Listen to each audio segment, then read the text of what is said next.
The story goes that David Ben-Gurion exempted yeshiva students from army service because they reminded him of the world of his grandfather. They were few in number when Israel was young, a remnant of an old-fashioned way of life. So certain was Ben-Gurion that in just one more generation, that particular Jewish way of life would be a thing of the past. So confident was he in the image of the new Jew, the macho, physically fit soldier of Israel. Never could Ben-Gurion have imagined that today's Israel would include some 700,000 ultra-Orthodox Jews out of a total Jewish population of 6 million. As you know, 2 weeks ago, the Knesset approved a new draft law calling for the conscription of young Haredi men into the IDF. Not the women, but the men. There is debate about whether or not these men will help or hinder the IDF. Accommodating them will be complicated and expensive. But the 65-1 vote sent a clear message, and the boycott of the Haredi members of Knesset also sent a clear message. Integrating these men into the army will not come easily, but the hope is that the army will be a training ground to establish a common and quintessentially Israeli experience for all Israeli citizens of Israel. 3 years of service might just be enough for the Haredim not to be seen as so foreign in the eyes of other Israelis. 3 years of service might just be enough for the Haredim not to see their Israeli brothers as so separate and apart from themselves either.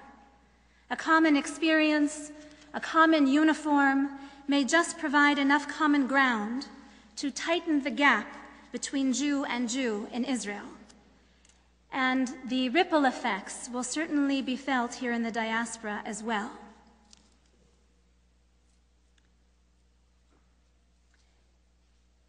Nearly a year ago, Dr. Ruth Calderon from the Yesh Atid party took to the Knesset floor.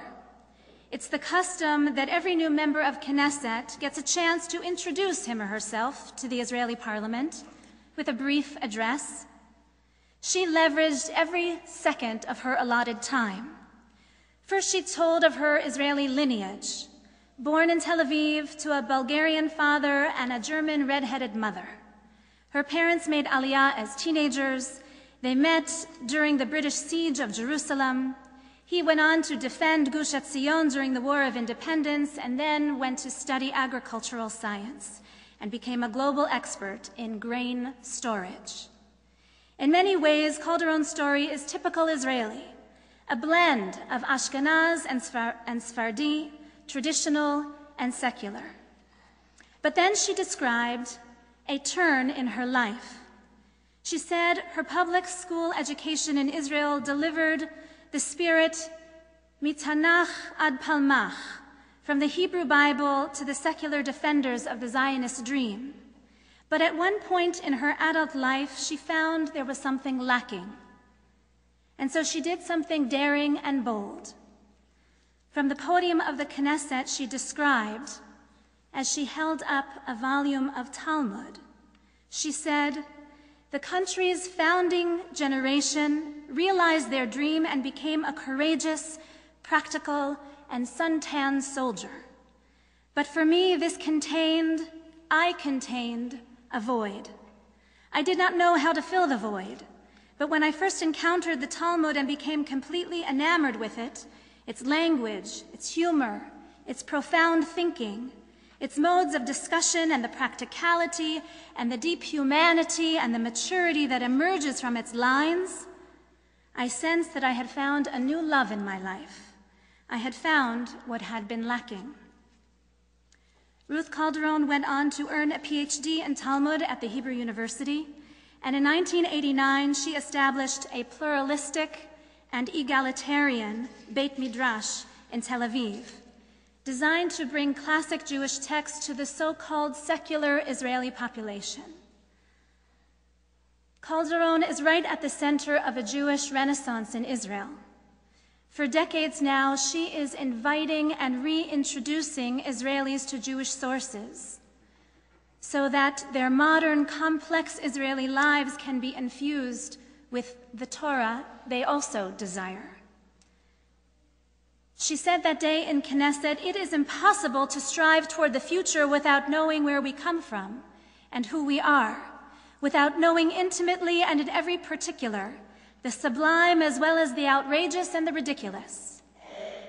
The Torah is not the property of one movement or another.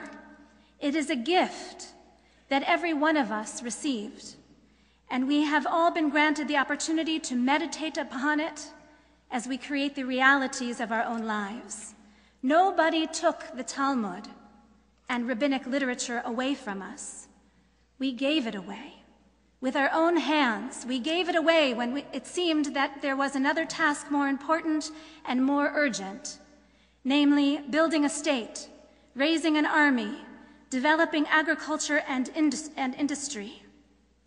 The time has come now to reappropriate what is ours, to delight in the cultural riches that await us, for our eyes, our imaginations, our creativity to grab hold."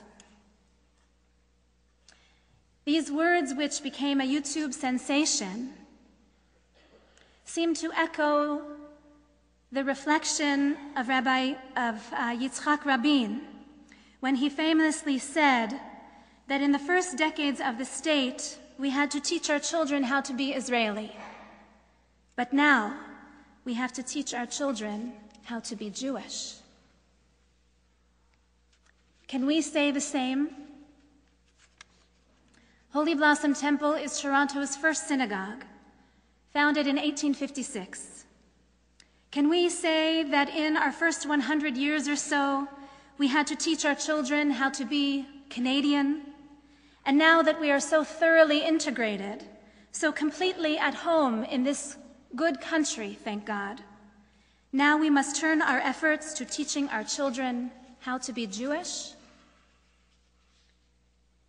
If the Knesset is now calling for equal responsibility in protecting the Jewish body of Israel, Ruth Calderon is also calling for equal access to the Jewish mind, equal cultivation of the Jewish soul. Both so-called secular and so-called religious must serve in the army. Both so-called religious and so-called secular must have access to authentic Jewish study. And through these shared experiences and this shared vocabulary, no one can claim that he is the real Jew. No one can claim that she is the real, authentic Israeli. But each is a contributing part of the whole. Each has a role to play in the unfolding of the destiny of the Jewish people. Dr. Calderon opened that volume of Torah that she brought with her that day, and she taught from Masechet Ketubot, page 62b, the story of Rav Rachume. His name means Rabbi Love. Rav Rachume's love was for learning. He was a disciple of the great Rava in the yeshiva of Mechoza, among the Ivy League yeshivot of Babylonia. And Rav Rachume would travel back home to visit his wife every year, once a year, on Yom Kippur, which is not a very romantic day, after all. Fasting and praying in the synagogue, barely home to rest, and certainly no time for intimacy. It seems Rabbi Love was not so loving. But every year she would wait for him. She would anticipate his arrival. And one year, Rav Rachume was so enraptured with his studies that he forgot to go home. His wife waited, and she waited for him. The text describes Rav Rachume on the roof of the yeshiva, studying with such intensity. Perhaps Mrs. Rachume was on the roof of her house too, so that she could keep a lookout and see what was on the horizon But he didn't come. Perhaps reality hit when she heard the wail of the shofar signaling that the holy day had begun and he would not be joining her. And so finally, after so much longing and so much waiting, she allows for a single tear to fall from her eye. And at that moment, the roof of Rav Rechume collapses under him and he falls to his death. It is a shocking text. What are the rabbis teaching here? They are warning one another.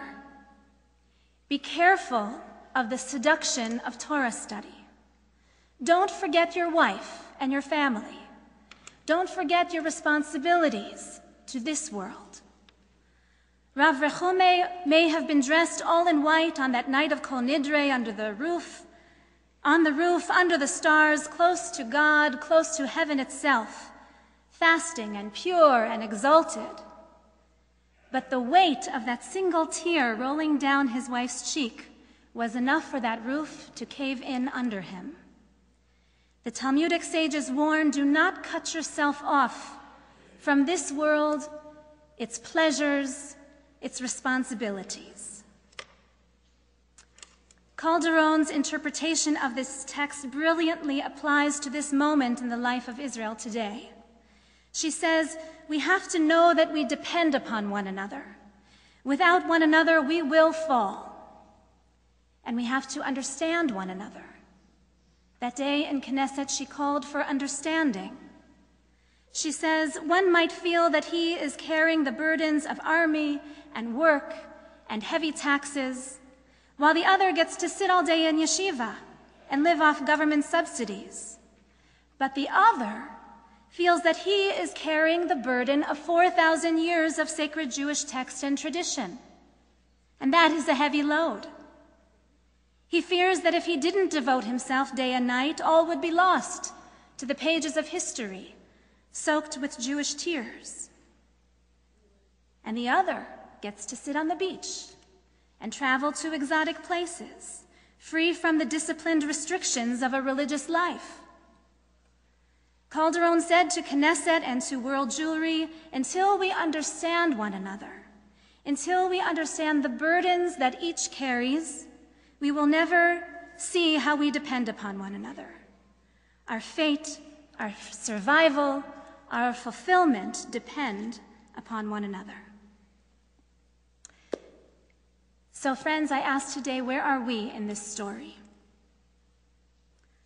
We who choose to build a home here in the diaspora, we who choose to live as Reform Jews committed to the tenets and ideals of Reform Judaism, where are we in this story? The Talmudic text and Calderon's interpretation of it must address us too somehow. God forbid we see ourselves as just an audience watching others on the main stage. God forbid we think Jewish life is something that only happens over there in Israel, or for someone else wearing army greens, or for someone else wearing a black hat. God forbid we would distance ourselves.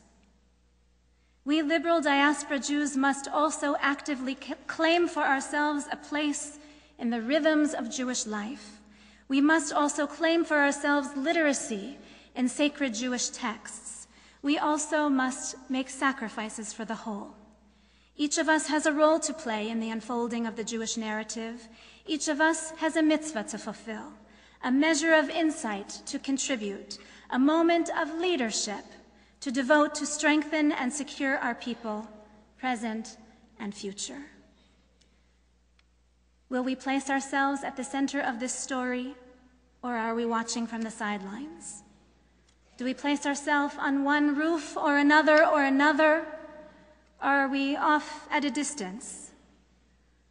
Are we too ready to weep at the moment of detachment one from the other?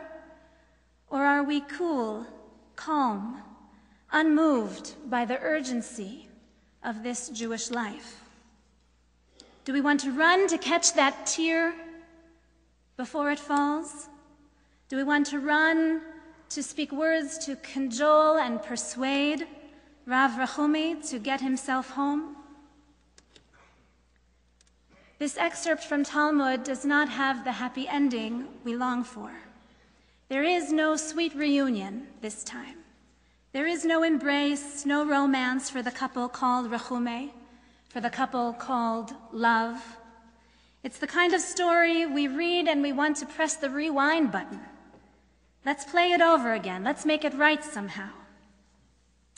Well, we can.